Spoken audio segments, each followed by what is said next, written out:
जय हिंद। आप सभी को स्वागत है आपका अपने YouTube चैनल स्टेनोग्राफर्स अड्डा में। तो चलिए डिक्टेशन स्टार्ट करते हैं। डिक्टेशन स्टार्ट होगी 5 सेकंड बाद।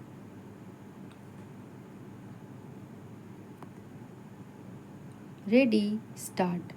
वायुसेना के ग्रुप कैप्टन शुभांशु शुक्ला ने भारतीय अंतरिक्ष अनुसंधान संगठन और अमेरिकी अंतरिक्ष एजेंसी नासा के साझा मिशन एक्सिओम 4 के तहत अंतरिक्ष में रवाना हुए तो उनके कंधे पर तिरंगा टंगा था। यह तिरंगा इसकी आश्वस्ति दे रहा था कि जल्द ही भारत दुनिया का वह चौथा देश बन सकता है जिसका कोई नागरिक स्वदेशी प्रयासों से अंतरिक्ष में पहुंचा है।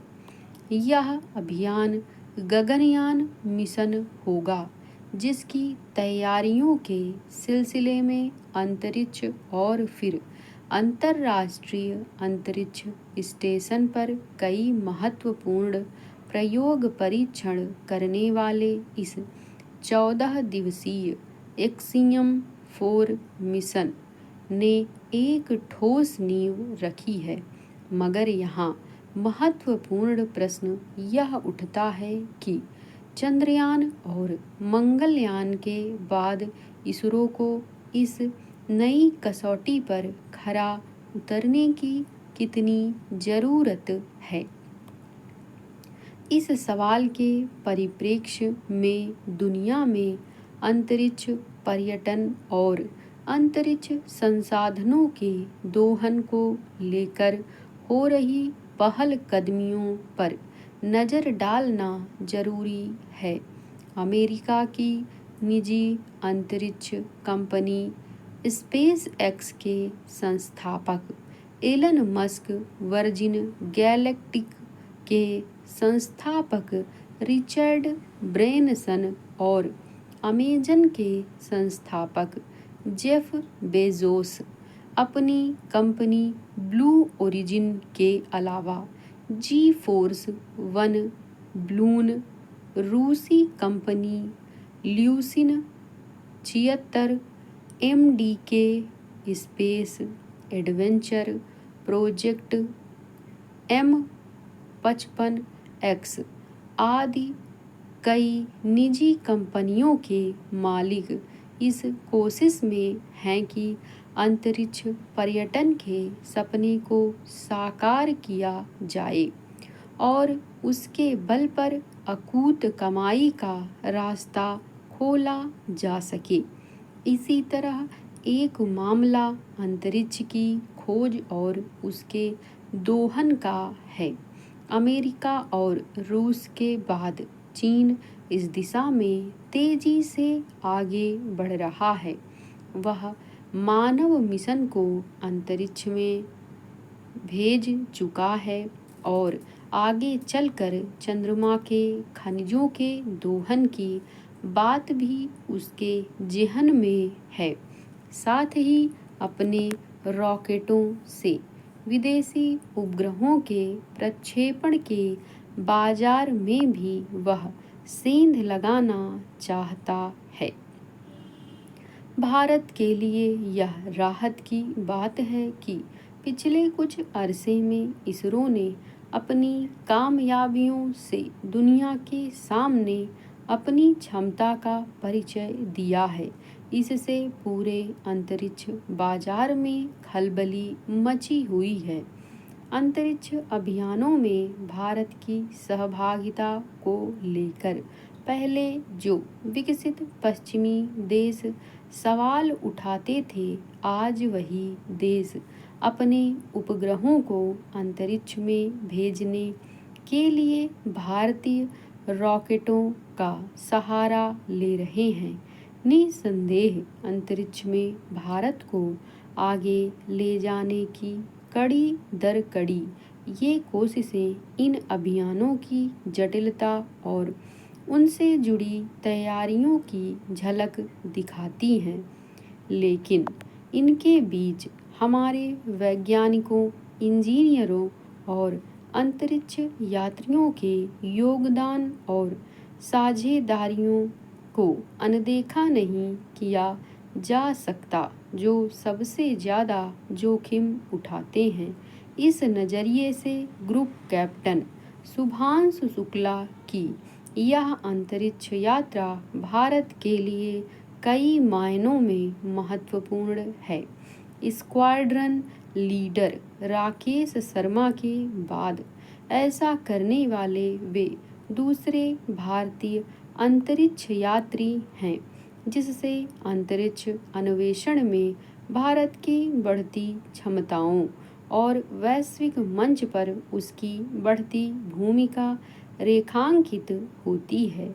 साथ ही यह भारत और अमेरिका के बीच गहरे होते अंतरिक्ष सहयोग का प्रतीक है। शुभांशु शुक्ला की कहानी लाखों भारतीय युवाओं के लिए प्रेरणा का स्रोत है। उनकी यात्रा दिखाती है कि कड़ी मेहनत, समर्पण और अपने सपनों पर विश्वास करके कोई भी बाधाओं को पार कर सकता है। उनके पिता चाहते थे कि वे IAS बने, लेकिन उन्होंने अपने जुनून का पीछा किया और एक ऐसे क्षेत्र में उत्कृष्टता हासिल की जो भारत के लिए महत्वपूर्ण है। उनका यह मिशन भारत के अंतरिक्ष कार्यक्रम में निजी कंपनियों की बढ़ती भूमिका को भी दर्शाता है। एक्सियोम स्पेस के साथ यह साझेदारी अंतरिक्ष यात्रा को अधिक सुलभ और व्यावसायिक बनाने में मदद करती है, जिससे भारत के निजी अंतरिक्ष उद्योग को प्रोत्साहन मिलेगा। उल्लेखनीय है कि दुनिया में सिर्फ 3 देश हैं जिन्होंने अपने प्रयासों से नागरिकों को अंतरिक्ष में भेजा है। इसमें पहली उपलब्धि सोवियत संघ के नाम से है, जिसने वर्ष 1957 में दुनिया का पहला कृत्रिम उपग्रह अंतरिक्ष में छोड़ा था। इसकी सफलता से उत्साहित सोवियत संघ ने 12 अप्रैल 1961 में अपने नागरिक यूरी एलेक्सेविच गागरिन को वोस्तोक A1 नामक यान से अंतरिक्ष में भेजा था।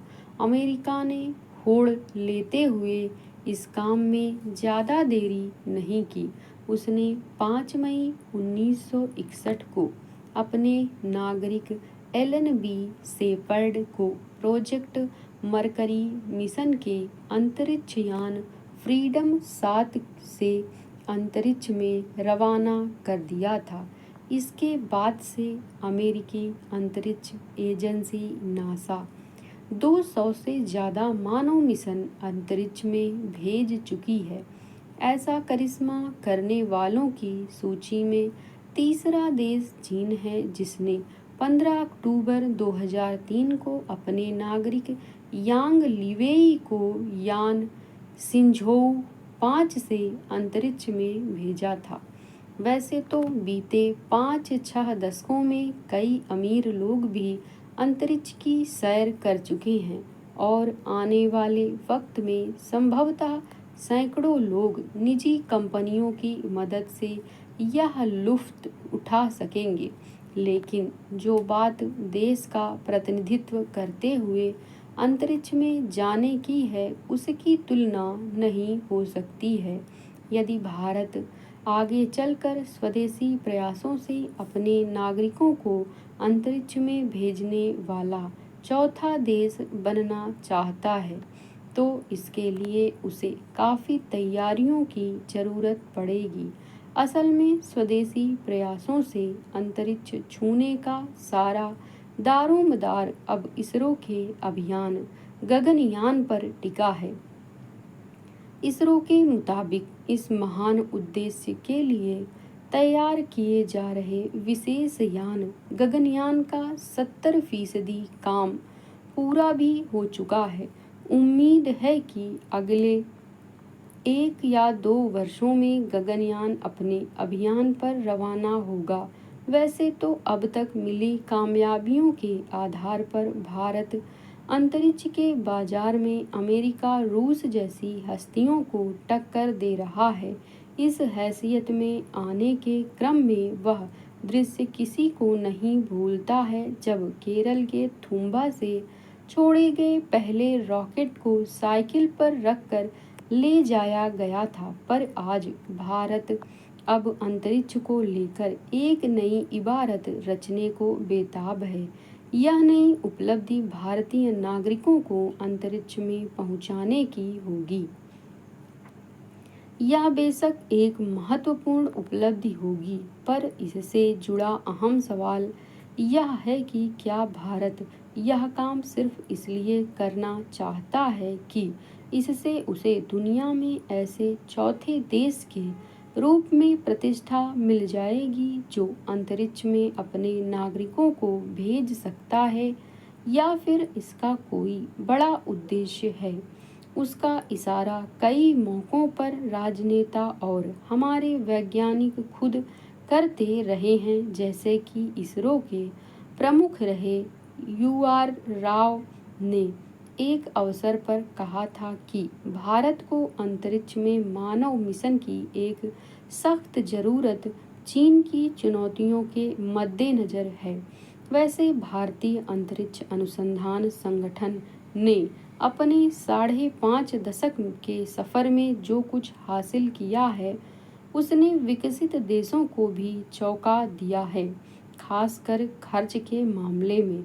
बात चाहे चंद्रयान या मंगलयान की हो या फिर उपग्रह प्रक्षेपण की, इन सारे मोर्चों पर सीमित खर्च में सफलता की जो दर इसरो की रही है, वह दुनिया के अन्य अंतरिक्ष संगठनों के लिए अभी सपना ही है। समाप्त। ऐसे डिक्टेशन पाने के लिए चैनल को सब्सक्राइब करें और दोस्तों के साथ शेयर जरूर करें। Thank you.